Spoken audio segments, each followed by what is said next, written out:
તો guys good morning, Har Har Mahadev. સ્વાગત છે મારા નવા બ્લોગમાં. જુઓ હજી બ્રશ કરવાનો બાકી છે, પણ ટાઈસુ ને છો બેહાડ્યો તડકા હોય. ટાઈસુ મજા આવે, મજા આવે બેટા. હા, ઠંડી ઠંડી હવા આવે. જો દરવાજા ના પેલું આડું રાખવા ફોટો ને બધું ઉડીને પડ્યું ભય એટલી હવા આવે, જોરદાર ઠંડી ઠંડી. પંખી ઉડવા મોડ્યા, સુરજ દાદા બહાર આવી ગયા. મસ્ત મસ્ત જુઓ કેવા લાગે, સરસ. અને અમારા ટાઈસુભાઈ ઉઠીને બેસી ગયા. Thank you. આંચલ શું કરે જોઈએ? ચલો બહાર જઈએ આપણે આંચલ જોડે. આ દરવાજો જોયા, થોડો મૂકી દઉં, જોજો હો હમણાં. એ હા, બારી ખોલીએ ને એટલે આ પ્રોબ્લેમ થાય. આંચલ જઈ, મને લાગે બાથરૂમમાં જઈ. હ, ક્રિશ જતો રહ્યો, પૂરી જતા રહ્યા, રાહુલ જતો રહ્યો, બિટ્ટુ કોલેજ જતી રહી. તો આપણે પહેલાં તો દરવાજો કરીશું બંધ, પછી બ્રશ કરવાનું કરીશું. બાબુ તું આવતો ને બેટા. ચલો તો આપણે આપણી તૈયારી કરી દઈએ ફટાફટ.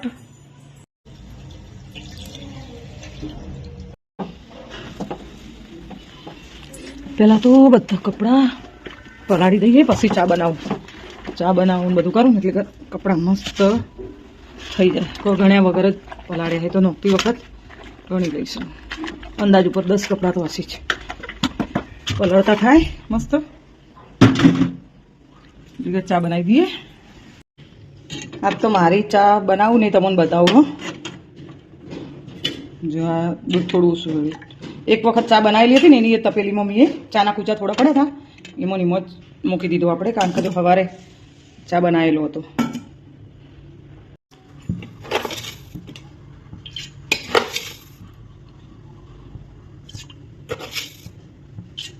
ગળી નહીં થતી, કોઈ એટલી ખોડ એવી આવતી નહીં કે ગળી એટલી બધી થઈ જાય.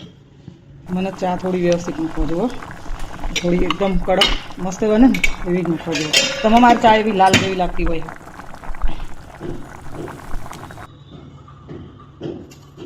વાવ.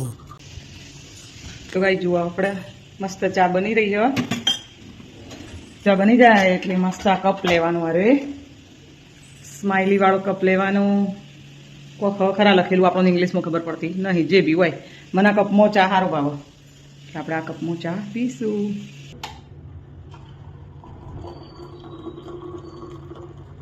વળી બહુ ચા એ ના પીવાય, પછી આટલી પીવાય, બહુ નહીં પીવાના. તો ટાઈસુની મને તો રાત દાડો ચિંતા કોરી ખાય. જો આ તડકો કેટલા આવે અમારે, જુઓ એ તડકો આવે, પછી પેલા રૂમમાં જો તડકો આવે.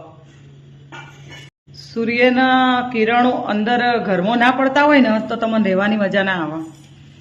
સાચું કહું, તડકો લાગે તો લાગે ઉનાળામાં, ગમે તે નેટ બેટ આડું કરાવી દેવાનું, પણ હંમેશના માટે હે ને આવી રીતે જ મકાન લેવાનું.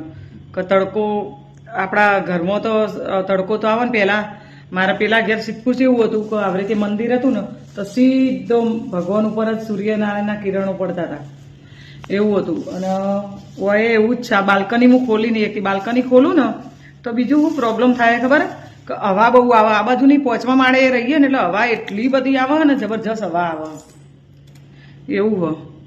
નકર તો મજા આવે એમ. ખુલ્લું રાખીએ તો તડકો વધારે તો વ્હાઈટ કાચ એટલે વધુ ના આવે, કાચમાં થઈને આવે તો સજ. ચલો ચા પીવા, ચા ને ભાખરી. ચલો જુઓ, આ ભાખરી થોડી અલગ હે ને. આ તો બેટા હું હોય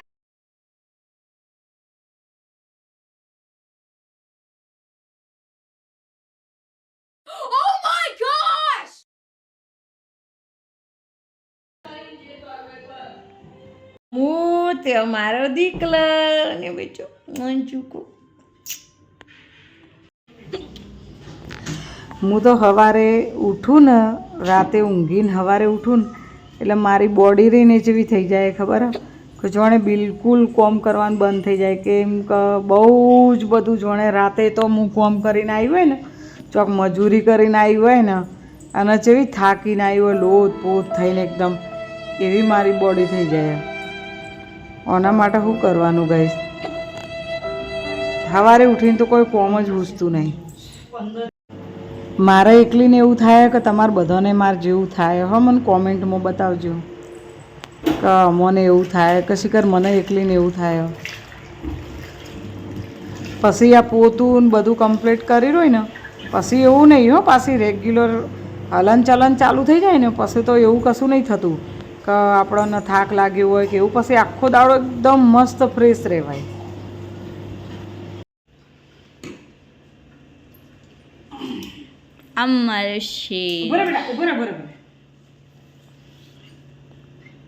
ગાઈસ એને વોમિટો ચાલુ થઈ જઈ અચાનક. હું નહીં કહેતી કે બીમાર હ, પણ વોમિટો ચાલુ થઈ ગઈ. ડૉક્ટરને કીધું કે પોણી એને પીધું નહીં અને અસલીમાં એરી 2 દિવસથી પોણીએ નહીં પીધું કે ખાધું એ નહીં.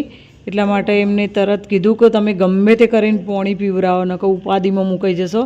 તો પોણી મેં વાટકો ભરીને ટ્રાય કર્યો, આપ્યું, પણ પોણીએ પીતી નહીં. કે એને ખાવાનું તો પેડિગ્રી નથી એટલે રોટલી અને દહીં આપતો તો અમે પણ નથી ખાતી. તો આ ના કરીને જો પોણી પીવડાવવાનું હોય એને ગમે તે કરીને શરીરમાં થોડું પોણી જાહે ને તો એ એનર્જી આવશે.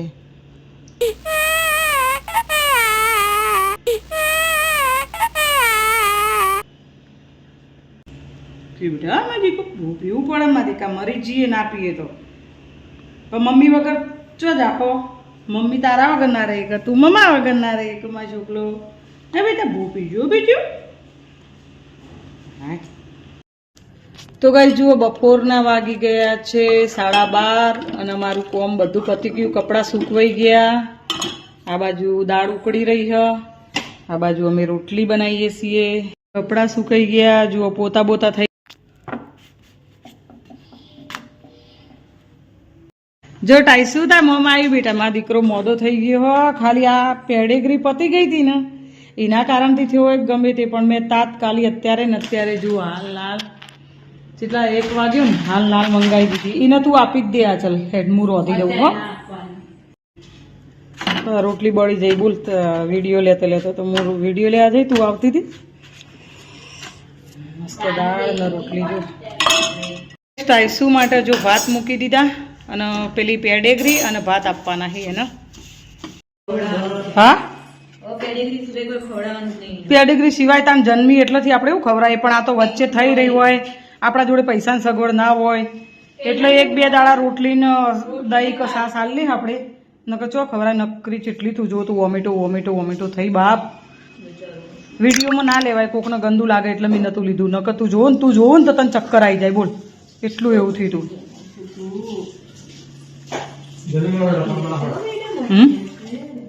બન જ છો, તૈયાર જ થાય.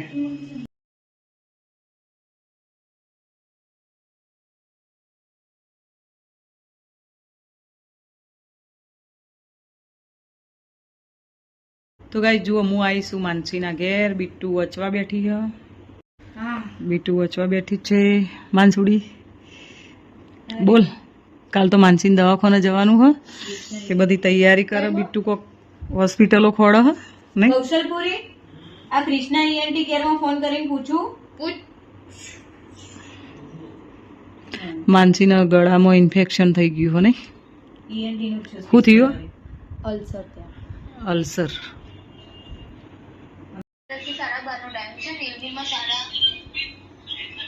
હેલો. ઇવનિંગમાં 5:30 થી 7:30 નો ટાઈમ છે. એટલે 10:30 ઓપન થાય છે એમ ને? મોર્નિંગમાં 10:30 છે અને ઇવનિંગમાં 5:30 અને અને ઓપીડી નો ચાર્જ શું છે? અપોઇન્ટમેન્ટનો ટાઈમ સવારે 9 વાગ્યાનો છે. તો ગાઈસ હું નાચલ બે ઘરે આવી ગયા છીએ ને ઘડિયાળમાં વાગી ગયા છે ફટાફટ 8 અને અમે જમવાની તૈયારી કરીએ છીએ. મસ્ત વઘારેલી ખીચડી બટાકાવાળી, વટોણા બટાકા ને બધું નાખીને મસ્ત ખીચડી વઘારેલી બનાવી અને બાજુમાં બનાવી મીઠો લીમડો નાખીને કઢી. કઢી તો મેં મૂકી દીધી છે બનાવવા. આંચલબેન શું કરો છો? આંચલબેન બટાકા સમારે હે ઓલસી નહીં રહે તો જો આપણે મસ્ત મસ્ત કઢી બની રહી છે. જાડી રેડા જેવી કઢી ઉકાળીએ ને હું તમને બહારનું બતાવું બધું હો મસ્ત. પેલા તો એક તો આ દરવાજો આ છે કઢી ઉભરાય ને આ દરવાજો વાંખવાના પ્રોબ્લેમ અમારે તો. ચીલું મસ્ત લાગે જુઓ. ઓય હા જુઓ અમારી ગુડ નાઇટ થઈ ગઈ છે. બસ હવે ગુડ નાઇટ કહેવા માટે જ આટલું મસ્ત બતાવું તમને. જો પેલા બે ઊંઘ્યા પેલા બેડરૂમમાં, રાહુલ ને ક્રિશ. તો ગાઈસ ગુડ નાઇટ, મળીશું આપણે બીજા બ્લોગમાં. ત્યાં સુધી બાય. Goodbye.